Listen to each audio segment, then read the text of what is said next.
Les Ukrainiens sont toujours bien installés à Koursk depuis plus de 12 jours maintenant et on continue à assister à des scènes de combat et notamment celles qui ressemblent à celle-ci, regardez.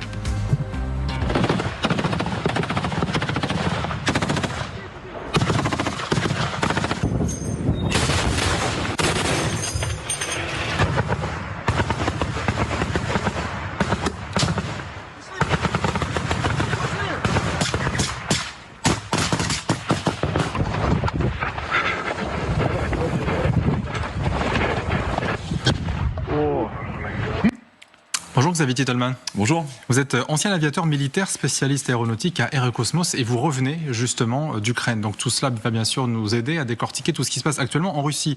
L'Ukraine s'en sort tellement bien justement en Russie, dans cette région de Koursk, qu'elle a détruit non pas un, ni même deux, mais 3 ponts stratégiques qui permettaient à l'armée russe de se ravitailler. Il y avait 3 ponts, les 3 ponts ont visiblement été détruits, ce qui veut dire que la Russie ce soir est coupée. En tout cas, l'armée russe est coupée littéralement. C'est-à-dire que sur le front qui est le plus à l'ouest, en fait les Ukrainiens ils ont un front ouest, un front nord et un front sud dans le côté de Koursk, et celui qui est à l'ouest effectivement a priori va avoir une poche avec des Russes qui n'ont plus la possibilité ni d'avoir du ravitaillement ni de ressortir. Donc ils vont être obligés d'imposer, c'est ce qu'on voit ici tout à fait à gauche, ils vont être obligés de mettre en place soit des ponts flottants temporaires, mais c'est-à-dire qu'ils vont devoir abandonner le matériel lourd, ou en tout cas que leur logistique ne va plus fonctionner correctement, exactement comme ce qui s'était passé à Kherson à la fin de l'année 2022, quand finalement ils avaient dû abandonner la région. Là, il y a potentiellement des milliers de Russes qui vont être encerclés et qui vont peut-être se rendre, sachant que les Ukrainiens disent déjà qu'ils ont 2500 Russes qui sont rendus dans l'oblast de Koursk depuis le début de l'offensive. Objectivement, c'est quand même une sacrée réussite, je veux dire honnêtement, quand on tente une percée qui en plus est passée totalement sous les radars et qu'en plus on réussit un truc aussi précis, c'est quand même une prouesse. Il y a un échec du renseignement russe qui est dramatique une fois de plus et on ne comprend pas comment c'est possible. Il y a un échec tactique dans le sens où ils n'ont pas les hommes nécessaires pour sur le terrain empêcher les Ukrainiens de pousser. Il y a un échec de gestion de la situation puisqu'ils n'arrivent pas à défendre les 3 ponts et donc ça aboutit à avoir une poche qui fait potentiellement des centaines de kilomètres carrés que les Ukrainiens vont pouvoir annexer en un claquement de doigts avec des milliers de prisonniers. Donc globalement, juste côté tactique, c'est génial. Côté stratégique, il y a des troupes qui arrivent d'ailleurs qui fait que maintenant ils sont en difficulté, notamment en termes d'artillerie, parce que oui, des hommes, ils en ont, mais emmener des pièces d'artillerie, la totalité est déployée sur le front et donc ça fait moins de pièces d'artillerie. Et puis politiquement, on en parlera peut-être, il y a aussi cette capacité de mettre la pression sur Poutine dans le cadre de futures négociations. On va en parler en effet, mais juste avant, la réaction des Russes qui voient le 3e pont s'effondrer, écoutez comment ils l'ont annoncé. Les enquêteurs militaires du comité d'enquête russe continuent d'enregistrer les crimes commis par les formations armées ukrainiennes. Le 18 août, à la suite de tirs ciblés de roquettes et d'artillerie contre des bâtiments résidentiels et des infrastructures civiles, le 3e pont sur la rivière Seym a été endommagé. Auparavant, à la suite d'actions criminelles menées par des formations armées ukrainiennes, un pont sur la rivière avait été complètement détruit et le second également endommagé. On est également en direct avec le général Nicolas Richoux. Bonsoir à vous, vous êtes ancien commandant de la 7e brigade blindée. Alors, quand on voit ce qui se passe avec les ponts et justement le fait que l'armée russe soit isolée d'une certaine manière dans une partie de course, est-ce qu'aujourd'hui on est face à une armée russe qui est littéralement handicapée ? Ah oui, on est face à une armée russe qui est handicapée. Pour plusieurs raisons. C'est qu'ils ont été surpris, véritablement, depuis le début de cette offensive. Il n'y avait personne en face. On sait, je crois, que c'est le FSB qui avait la responsabilité de cette zone. Ce ne sont pas des militaires. Le FSB, c'est des spécialistes de l'antiterroriste et ils n'ont pas de compétences particulières pour manipuler des unités blindées. Et je crois que le responsable, en plus, est l'ancien garde du corps de Vladimir Poutine. Tout ça, ce sont des bonnes nouvelles pour les Ukrainiens, vraisemblablement. Donc, en fait, là, ils ont un véritable problème d'accumuler la masse pour pouvoir contrer les Ukrainiens. Il y avait un véritable manque de préparation de l'autre côté.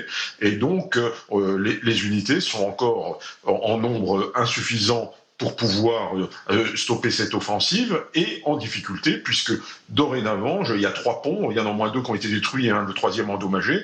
Les troupes qui sont face aux Ukrainiens sont de plus en plus isolées par rapport à leurs arrières et par rapport à leur flux logistique, et ça, c'est extrêmement dangereux. Xavier Titelman, on voit aussi que du côté russe, on panique, j'allais dire à juste titre. Ce qui donne d'ailleurs un petit sentiment d'agacement de la part de la télévision russe qui dit « arrêtons de paniquer, en fait, c'est pas si grave ». Sérieusement, à l'ouest, la panique a été décrite par un certain nombre de blogueurs militaires russes ayant subi une attaque apoplectique. Notre population n'est que de 150 millions d'habitants. Sur cette base, Nous ne comprenons que trop bien que nous n'avons pas assez d'habitants pour fermer la frontière comme nous le souhaiterions. Il convient de noter que nous n'avons pas gagné une seule grande guerre sans un moment tragique où des forces ennemies ont envahi notre territoire, ce qui n'a rien de positif. Mais objectivement, grâce à notre mémoire historique, grâce à ce souvenir désagréable de nos périodes tragiques, notre peuple ne devient pas hystérique. C'est pas si grave. Sauf que Xavier Titelman, regardez ce que dit justement le sénateur américain Mark Kelly. Lui, il dit « Les Ukrainiens ont fait quelque chose que l'on n'avait pas prévu et qui pourrait vraiment changer la façon dont ce conflit va se jouer. » Est-ce que, selon vous, ça peut vraiment être un tournant qui pourrait faire basculer le rapport de force ? En tout cas, ils peuvent plus prétendre que tout se déroule selon les plans. Et ils essayent, dans la propagande russe, d'essayer de faire croire que tout se déroule comme si c'était prévu. C'est normal, on va se faire un peu envahir, mais au final, on va finir par les écraser. Sur le terrain, en tout cas, c'est pas ce qu'on voit. Quand ils reculent, quand ils n'ont pas le choix, quand ils n'arrivent pas à trouver des ressources, quand ils n'ont pas de réserve stratégique. Une réserve stratégique, en 48 heures, elle est déployée. Quand les Russes ont attaqué sur Kharkiv, ils ont avancé de 5 km, ils ont été arrêtés, et ils sont toujours au même endroit, alors que ça date du mois de mai. Donc, les Russes n'ont réellement pas de réserve. Ils n'ont réellement pas la capacité de tenir leur front. Et ça, c'était un petit peu le déséquilibre. Les Ukrainiens, a priori, ils ont quasiment 100 000 personnes qui tiennent leurs frontières. Les Russes n'ont personne en face. Structurellement, les Russes vont être obligés de retirer une quantité de troupes importante pour les redéployer, notamment dans cette zone, mais en fait sur la totalité du front. Mais c'est-à-dire que structurellement, ils n'auront plus le surplus qui leur permettait de faire ces offensives. Aujourd'hui, ils continuent à faire des offensives. Ils continuent à déployer des hommes, ils continuent à en engager. J'ai été témoin de choses la semaine dernière qui étaient assez incroyables. Mais ça va forcer les Russes à renoncer au Donbass. À la vitesse des 6 premiers mois de l'année, les Russes prenaient le Donbass seulement dans 7 ans. Ils ont un petit peu accéléré dans le courant du mois de juin et le début du mois de juillet, mais là, ils vont plus pouvoir continuer au rythme actuel. Et donc là, politiquement, on leur prouve, par cette méthode, oui, renoncer au Donbass, et ensuite, c'est l'obligation de commencer à parler d'un cessez-le-feu. Comment est-ce que Poutine va reprendre cette zone ? À chaque fois que les Russes progressent de 100 mètres, ils rasent tout. Est-ce que la Russie va se permettre de raser des villes russes pour progresser ? C'est qu'il ne faut pas une domination de 1 à 3 comme ils l'ont ailleurs, il faut une domination de 1 à 5, 1 à 7, et la Russie ne les a pas. Général Richoux, même question pour vous. Est-ce que le visage de la guerre va changer grâce à cette percée ukrainienne ? Alors, ça n'est certainement pas je dirais le tournant de la guerre, hein, parce que c'est quelques milliers d'hommes qui sont engagés vers le nord. Par contre, c'est une très très belle réussite politique ukrainienne. Et là où je suis tout à fait d'accord avec Xavier Titelman, c'est une monnaie d'échange tout à fait précieuse dans le cadre de négociations futures, parce que là, ils ont un bout de territoire russe qu'ils pourront échanger. Alors maintenant, ça n'est pas ça qui va faire craquer les Russes. Je voudrais dire, pour un peu tempérer, parce que militairement, il faut bien comprendre une chose, c'est que quand les Ukrainiens font une offensive comme ça, ils prennent aussi sur leurs réserves stratégiques et donc ils étirent aussi leur front. Donc il y a aussi un danger de partir à l'offensive vers le nord avec des troupes fraîches, aguerries, etc. Et puis de voir les Russes avancer dans la région de Potrovsk. Vous voyez, donc il y a un équilibre à trouver. Ça ne veut pas dire que les Russes vont percer à Potrovsk, mais simplement le fait qu'on ait attiré des Russes vers le nord, c'est aussi des Ukrainiens qui, c'est aussi le plan quantitatif, numérique, également sont maintenant, dorénavant, mobilisés vers le nord. Donc c'est un très bel résultat. C'est un très beau résultat, je vais vous dire pourquoi. Parce qu'avec quelques milliers d'hommes, avec véritablement peut-être 10-15 000 hommes, ils ont réussi un résultat stratégique qu'on n'aurait pas pu espérer. C'est le résultat stratégique majeur, complet, avec la conquête d'une zone absolument complète qui peut servir de monnaie d'échange, mais en même temps, en macro, la guerre continue et on peut considérer quand même que les lignes restent à peu près figées. Les Russes vont vers l'ouest au niveau de Potrovsk, les Ukrainiens un petit peu vers le nord, mais regardez la ligne de front globalement, personne aujourd'hui n'est en mesure d'emporter la décision, ça c'est clair, mais les Ukrainiens étaient en déséquilibre et aujourd'hui il y a un rééquilibrage stratégique qui est tout à fait intéressant à observer. Et puis on l'a dit, il y a aussi ces soldats qui du coup ont été reroutés, ces soldats russes bien sûr, qui à la base devaient se battre sur la ligne de front dans le Donbass, et une partie d'entre eux, alors 5000 pour le moment, mais ça pourrait monter jusqu'à 20 000 dans les prochains jours, sont eux-mêmes envoyés à Koursk pour l'urgence de ce qui se passe sur le terrain.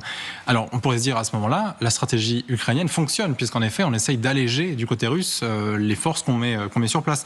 Sauf que non, parce que apparemment Kiev a ordonné l'évacuation des familles avec enfants de la ville de Pokrovsk. Le maire a pris la parole ce matin pour le dire. Chers habitants de la communauté, nous constatons qu'aujourd'hui l'ennemi s'approche rapidement des environs de la ville de Pokrovsk.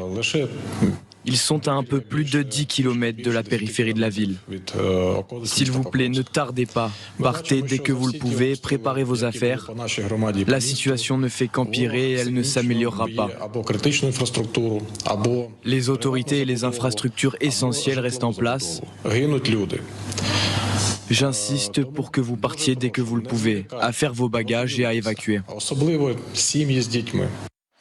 Xavier Titelman, cette ville, ce village, vous y étiez il y a moins de 24 heures. Qu'est-ce que vous avez vu? La situation, c'est quoi du coup sur place? C'était un petit peu plus loin, mais alors Pokrovsk, effectivement, c'est plus la zone. J'étais avec la 58e brigade, j'étais à 5 km du front, et bizarrement, justement, j'attendais qu'ils me disent c'est dur, c'est difficile, et je les ai trouvés avec beaucoup de morale en réalité. Alors que je m'attendais vraiment à ce que ce soit difficile. On a atteint l'équilibre en termes d'artillerie. On a enfin des rotations correctes, c'est-à-dire que maintenant ils font 20 jours dans les tranchées et 10 jours de repos. Alors c'est toujours difficile, mais apparemment pour eux c'est vraiment une belle avancée, c'est-à-dire qu'ils ont plus de masse que par le passé. Et on nous impose plus de rester sur place et de tenir les lignes jusqu'au dernier. Maintenant, on nous permet de reculer. Et c'est peut-être ça aussi la différence, c'est que cette avancée, elle est permise par le fait que les Ukrainiens acceptent d'échanger du terrain, de laisser le terrain, mais sans perdre de vie de leur côté. Par contre, les assauts, et ça, j'ai été témoin de comment ça peut se passer. Les Russes continuent exactement comme par le passé.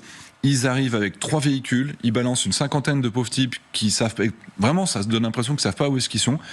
Ils avancent, il y en a 20 qui se font tuer tout de suite, il y en a une quinzaine, vingtaine qui arrivent à se cacher. Et moi, je suis arrivé dans le quartier général des drones au moment où ils étaient en train de je sais pas comment le dire, mais de chasser les Russes survivants. On va encore en tuer une dizaine ce matin, et puis dans 2 jours, ceux qui se sont bien cachés, ils vont mourir de soif, donc ils vont sortir, et on les tuera dans 2 jours. Et puis parfois, ils arrivent avec ces 50 hommes à en avoir plus que 10 qui survivent, et parfois ils arrivent à avancer d'un pâté de maison. Et c'est ça la manière qu'ont les Russes d'avancer. Donc oui, ils avancent, mais quand on est sur le terrain et qu'on voit exactement comment ça se passe, c'est encore une fois pas quelque chose qui est soutenable. Donc je dis pas que Pokrovsk ne devra pas être évacué, que ce sera pas un nouveau Bakhmout demain. Les gens doivent en partir parce qu'ils sont bombardés, les maisons sont bombardées, les villages sont bombardés. Et les Ukrainiens vont reculer.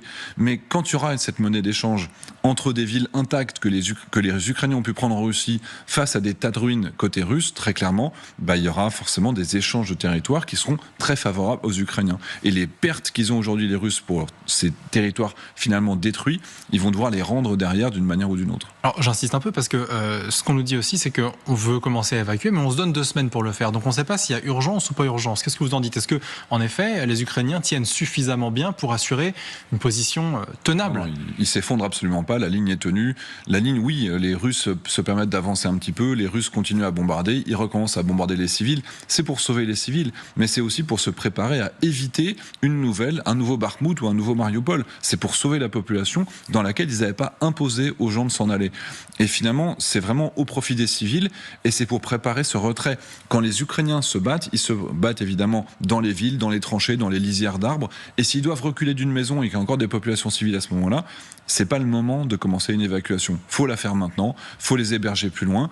S'ils tiennent la ville 2 semaines, 3 semaines, 1 mois, 2 mois, souvenez-vous, Chassiviar, au mois de mai, on disait c'est bon, dans 2 semaines c'est fini. Chassiviar n'est toujours pas prise. New York, ils ont fini par le prendre après 6 mois de combat. Donc cette ville, peut-être qu'elle sera toujours ukrainienne dans 4 mois, mais en tout cas, ils se préparent à ce que ça devienne un champ de ruines et les civils n'ont plus rien à faire là. On va justement retrouver Marianne Kotonov, qui est notre envoyée spéciale à Soumy. Marianne, vous nous confirmez que les Russes ne se détournent pas de leur mission dans le Donbass, même avec ce qui se passe actuellement à Koursk? En fait, ce qui inquiète les Ukrainiens, et d'ailleurs ça circule dans les médias ukrainiens, c'est que les Russes ne s'occupent de la région de Soudzha qu'après s'être occupés de Pokrovsk. Et c'est vrai que quand on voit à quelle vitesse les Russes progressent vers Pokrovsk, on peut imaginer que c'est la situation qui va arriver. Parce que Pokrovsk est une ville stratégique pour eux, et là ils avancent de 3 km par jour. Ils ne sont plus qu'à une dizaine de kilomètres maintenant de cette ville.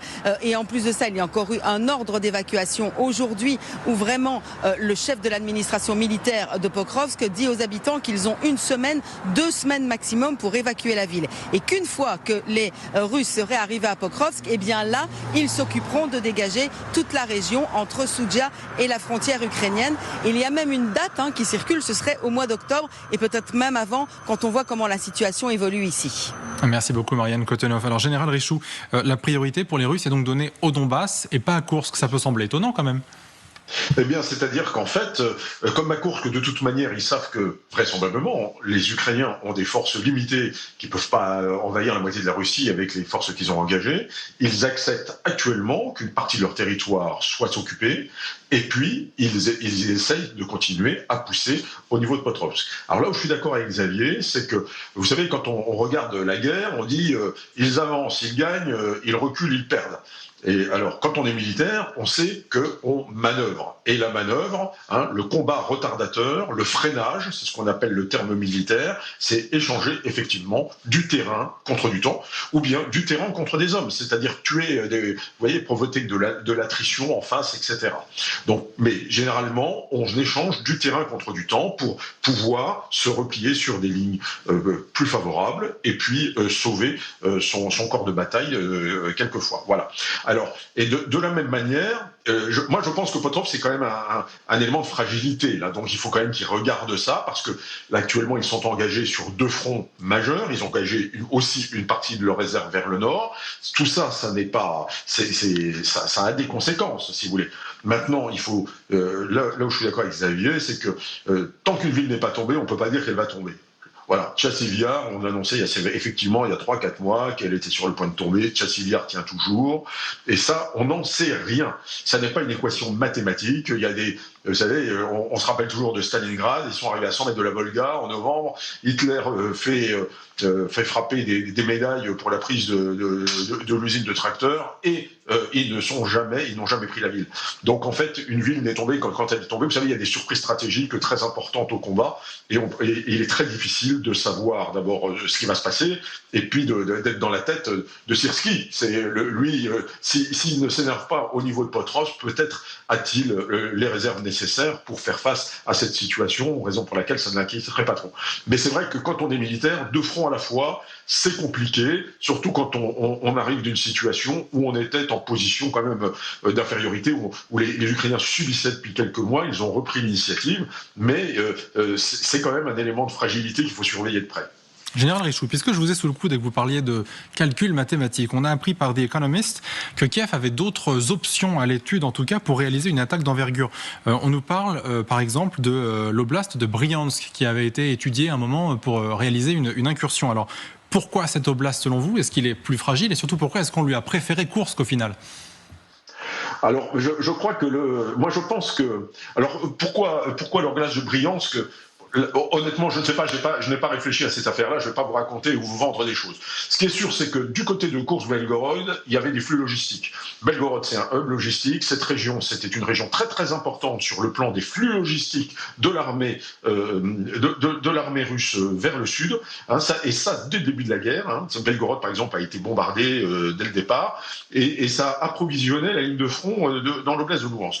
Et je pense que là, il y avait vraisemblablement la manière à prendre des gains. Et puis peut-être que sur le plan militaire, très simplement, ils se sont aperçus que c'est là que le front était le plus, avec le renseignement, était le plus fragile du côté des Russes. Et donc, moi j'ai tendance à penser que dans cette manœuvre, il y a une manœuvre d'opportunité. Il y a une exploitation d'opportunité.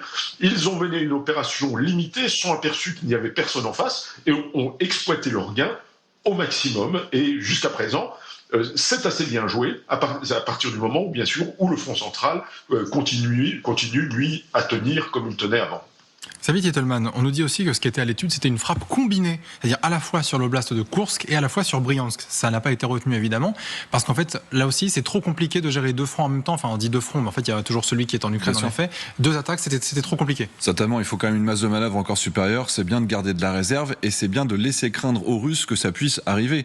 Quand les Russes faisaient craindre qu'ils risqueraient d'attaquer du côté soumis, c'est-à-dire depuis l'oblast de Koursk et aujourd'hui, la situation s'est inversée, ça imposait aux Ukrainiens de mettre une masse de manœuvre. Cette masse de manœuvre, elle est restée sur place. Et maintenant, à ma connaissance, il y a peu de réserves qui ont été engagées du côté ukrainien. C'était les hommes qui tenaient la frontière qui ont été engagés pour avancer.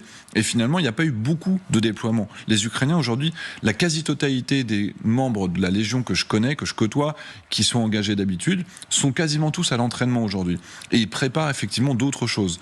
Il y a des choses dans l'aéroterrestre également, dans l'aéromaritime, avec vraiment... Ils sont beaucoup à s'entraîner autour des bateaux, autour du débarquement naval, donc je ne sais pas exactement ce que ça implique pour le futur. Il y a aussi des drones, pour la première fois, qui arrivent à aller à 80 km dans la profondeur du territoire russe sans être brouillables aujourd'hui, avec des grands succès dans le domaine du renseignement. 80 km, c'est la portée des HIMARS, et je sais quel type de drones ont été usés avant Koursk, et vraiment, ils avaient travaillé très intensément dans toute cette zone-là.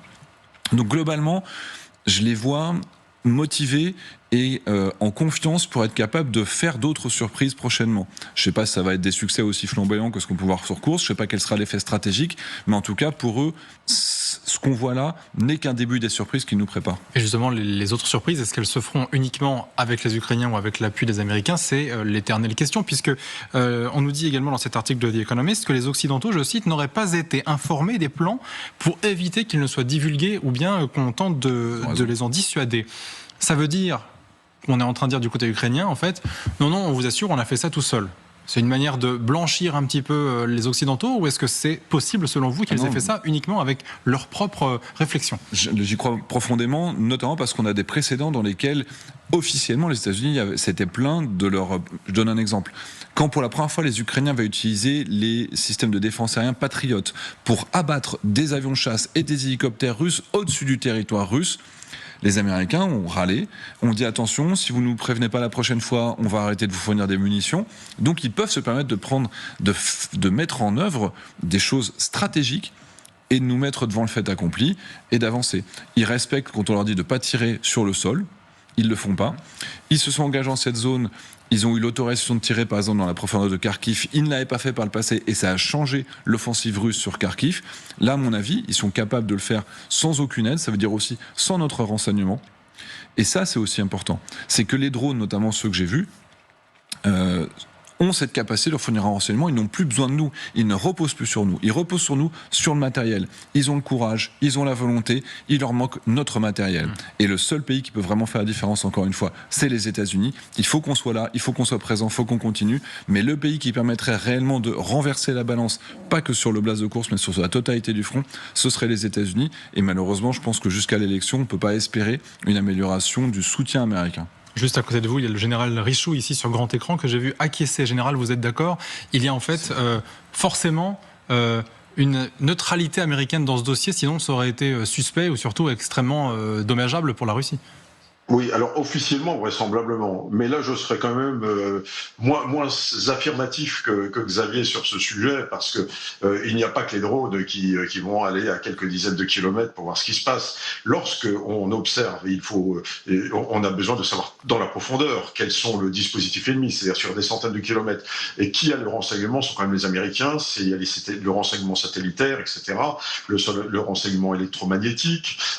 Donc tout ça, il y a que les Américains qui peuvent le fournir, et j'ai quand même beaucoup de mal à me dire que ils n'ont pas quelque part une responsabilité dans le renseignement qu'ils donnent au quotidien aux Ukrainiens dans le succès de cette opération. De dire que là, on est très rarement pas d'accord avec Xavier, mais dire qu'aujourd'hui ils n'ont plus besoin des Américains parce qu'ils ont des drones, je pense que une armée en mouvement, elle a véritablement besoin dans la profondeur stratégique stratégique, c'est-à-dire sur des centaines de kilomètres, de savoir ce que fait l'adversaire.